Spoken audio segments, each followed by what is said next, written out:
Yo, what's up my people? Welcome back to another Hume DIY video. I'm your boy Chris, and today we're talking about how I built this deck right back here in 6 hours and how you can build the same one.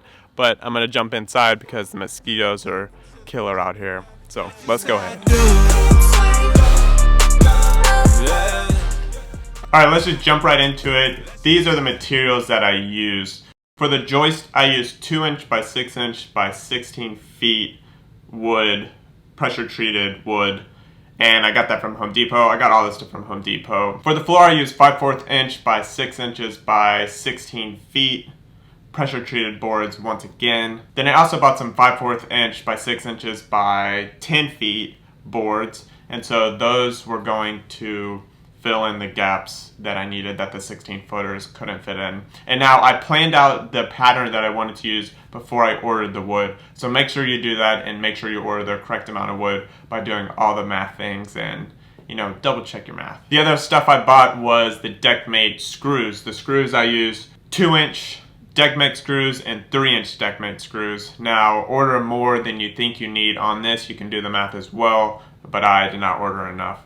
The 3" screws I use for the joist on the floor, and then for the 2" screws I use for screwing the top boards down into the joist, and those worked out really great. There's not that many materials that you need to get to make a simple deck like I did. The other thing that I did buy for this deck was to go underneath, and that was the mesh, the weed barrier, to stop the weeds from growing, but to allow water to go through the mesh. And then I bought the staples for that mesh barrier.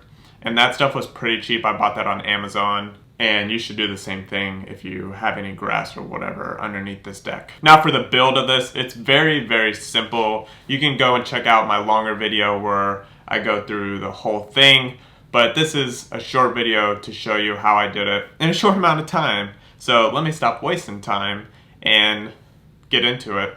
So the joist I lined up perpendicular to my house, and I did that 16 on center. So every joist 16 on center, and then I created a box, basically a big rectangle box, and screwed that together, and then I put the joist in that box.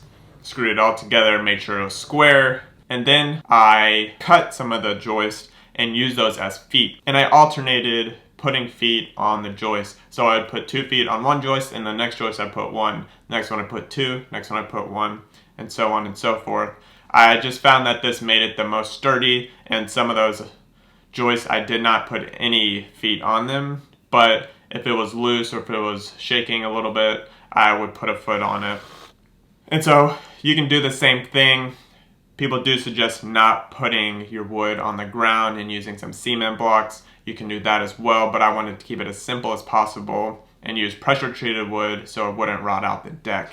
Next, I put the flooring on top of the deck, and like I said earlier, pick a pattern that you want to do and that your wood allows for. So I chose a pretty simple pattern, and the key here is your endings should be resting on a joist. If your ends of your boards are not resting on a joist, they're going to fall, they're going to be loose, they're going to be a hazard. So make sure that your ends are on a joist, and then make sure you use all the wood because wood's expensive right now. And then I screwed everything in, voila, done. That is my deck, and I've been using it for 3 months now, and it's been great. Rain, sunshine, it's been great. We've hung out on it a bunch, but super simple deck. Hopefully it lasts for a long time, and hopefully you can do the same thing. Send me your questions, send me any comments you have. Like I said, go check out my longer video if you want to check out the full process, if this isn't enough details for you. Anyways, thank you for watching. Subscribe, hit the like button. See you next time.